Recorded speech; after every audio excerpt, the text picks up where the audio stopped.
அஸ்ஸலாமு அலைக்கும் வரஹ்மத்துல்லாஹி வபரகாத்துஹு. அல்லாஹுவின் நல்லடியார்களே, இவ்வுலக வாழ்வில் நம்முடைய வியாபாரம்தான் அவசியம் என்று வாழ்கிறோம். இவ்வுலக வாழ்வில் நம்முடைய தொழில்தான் அவசியம் என்று வாழ்கிறோம். இவ்வுலக வாழ்வில் நம்முடைய குடும்பங்கள் தான் அவசியம் என்று வாழ்கிறோம்.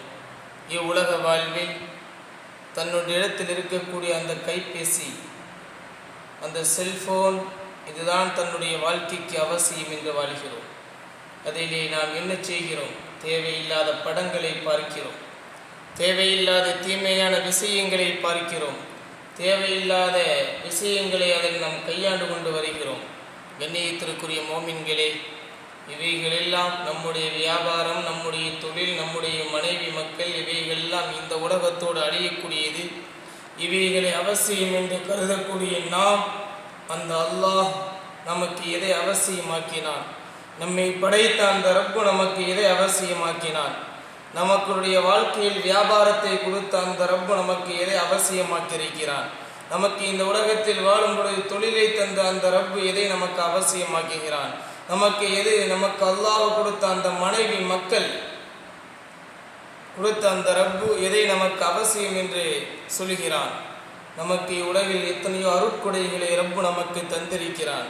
அந்த ரப்பு தனக்கு எதை ஆக்கியிருக்கிறான் என்பதை உணராமல் இந்த உலகத்திலே வாழ்ந்து கொண்டிருக்கிறோம். கண்ணியத்திற்குரியவர்களே, இவைகளெல்லாம் நாம் நினைக்கக்கூடிய இந்த உலகத்தில் வாழக்கூடியதெல்லாம் ஒரு நாள் அழியக்கூடிய அவசியங்கள். ஒரு நாள் அழிந்தே தீரும். அது யாரும் நமக்கு பிரயோஜனம் பயனளிக்க மாட்டார்கள், யாரும் நமக்கு பயனளிக்க முடியாது. ஒரு புறம் நம்முடைய மனைவி மக்கள், அவர்கள் ஒரு புறம் வாழ்ந்து கொண்டிருப்பார்கள். நாம் சேகரித்து வைத்திருந்த அந்த வியாபாரத்தின் மூலம் கிடைத்த அந்த ரஹமத்துகள், வியாபாரத்தின் மூலம் கிடைத்த அந்த லாபங்கள், அது ஒரு புறம் கிடைக்கும், யாரோ அனுபவித்துக் கொண்டிருப்பார்கள். நமக்கு எது அவசியம் என்பதை உணர்ந்து கொள்ளுங்கள். கண்ணியத்திற்குரியவர்களே, முஹம்மது ரசூலுல்லாஹ் ஸல்லல்லாஹு அலைஹி வஸல்லம் அவர்கள் சொன்னார்கள், மன் அலிம அன்ன ஸலாத ஹக்குன் வாஜிபுன் தஹலல் ஜன்னah. யார் தொழுவதை அவசியம் என கருதுகிறாரோ அவர் சொர்க்கத்தில் நுழைவார் என ரசூலுல்லாஹி ஸல்லல்லாஹு அலைஹி வஸல்லம் அவர்கள் சொன்னார்கள். கண்ணியத்திற்குரியவர்களே, தொழுகைதான் ஒரு மனிதனுக்கு அவசியம். 10 வயதாகிவிட்டதா, தொழுகையில் கவனம் உள்ளவர்களாக இருங்கள். தொழுகையிலே உள்ளட்சமுடையவர்களாக இருங்கள். அல்லாஹுடைய பள்ளியினுடைய தொடர்பிலே இருங்கள். இதுதான் நமக்கு மிக அவசியமாக இருக்கிறது. இந்த உலகத்திலும் இது நமக்கு பயனளிக்கும். இந்த உலகத்திலும் அந்த தொழுகையை கொண்டு அல்லாஹ்விடத்திலே நம் உதவிகளை தேடலாம். வியாபாரத்தில் நஷ்டங்கள் ஏற்பட்டால், வியாபாரம் இல்லை என்றால் அல்லாஹ்விடத்திலே தொழுது நாம் உதவி தேடலாம். தொழிலிலே ஏதேனும் நஷ்டங்கள் ஏற்பட்டால் தொழுது நாம் அல்லாஹ்விடத்திலே உதவி தேடலாம். நம்முடைய மனைவி மக்களுக்கு மத்தியில் பிரச்சனைகள் ஏற்பட்டால் தொழுது நாம் அல்லாஹ்விடத்திலே உதவி தேடலாம். இந்த உலகத்திற்கும் இந்த தொழுகை நமக்கு பயனளிக்கின்றன. நாளை ஆகிரத்துக்கும் நமக்கு தொழுகை பயனளிக்கின்றன. சொருக்கமே நமக்கு கிடைத்து விடுகின்றன. கண்ணியத்திற்குரியவர்களே, அல்லாஹ்வே சொல்லுவான், யா அய்யுஹல்லதீன ஆமனு ஸ்தஈனு பிஸ்ஸப்ரி வஸ்ஸலாத். ஈமான் கொண்ட விசுவாசிகளே, நீங்கள் தொழுகையை கொண்டு என்னிடத்திலே நீங்கள் உதவி தேடுங்கள் என்று அந்த ரப்பு நம் இடத்திலே சொல்லி காட்டுகிறான். கண்ணியத்திற்குரியவர்களே, தொழுகை இல்லாமல் ஒரு அடியான் நாளை சொர்க்கத்தின் வாசலில் நுழைந்து அந்த சொர்க்கத்திற்கு அவன் ஒருபோதுமே நுழைய முடியாது. அந்த சொர்க்கத்தின் வாசலை திறக்க ஒருபோதுமே முடியாது. தொழுகை அந்த அளவிற்கு அவசியமானது. முஹம்மது ரசூலுல்லாஹ் ஸல்லல்லாஹு அலைஹி வஸல்லம் அவர்கள் சொன்னார்கள், மிஃப்தாஹுல் ஜன்னத்தி ஸலாத். தொழுகை சொர்க்கத்தின் திறவுகோல் என்றார்கள்.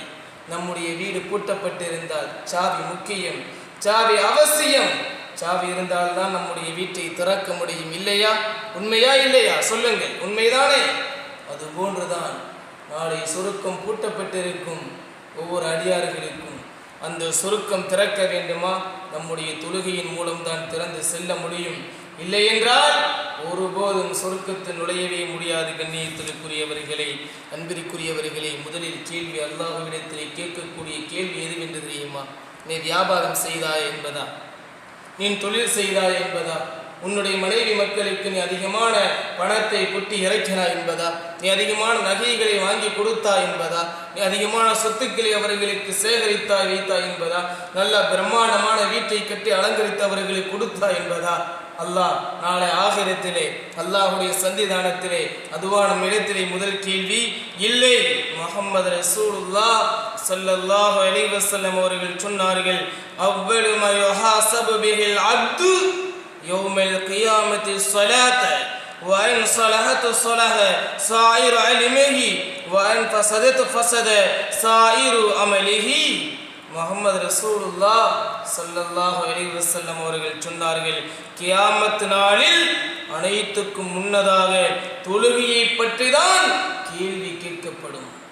நாளை ஆகிரத்திலே இதை பற்றி முதலிலே கேட்கப்படும். தொழுகையை பற்றி தான் முதல் கேள்வியை. அதை விட்டு யாரும் தப்பிக்க முடியாது. கண்ணியத்திற்குரியவர்களே, வாலிபர்களை புரிந்து கொள்ளுங்கள், வாலிபர்களை தெரிந்து கொள்ளுங்கள். ஏதோ நம்முடைய வாழ்வு செல்போன் தான் என்று நினைத்து விடாதீர்கள். ஏதோ நம்முடைய வாழ்வு இதுதான் என்பதை நினைத்து விடாதீர்கள். அல்லாஹுடைய பாங்கு சப்தம் கேட்டுவிட்டதா?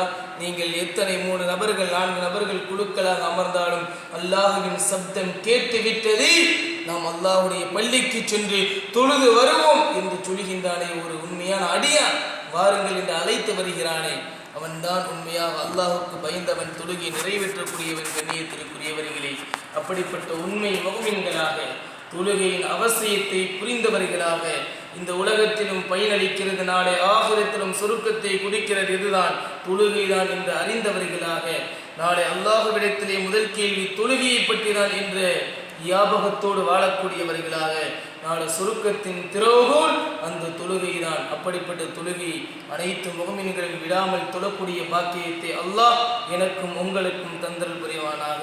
அஸ்ஸலாமு அலைக்கும் வரஹ்மத்துல்லாஹி வபரகாத்துஹு.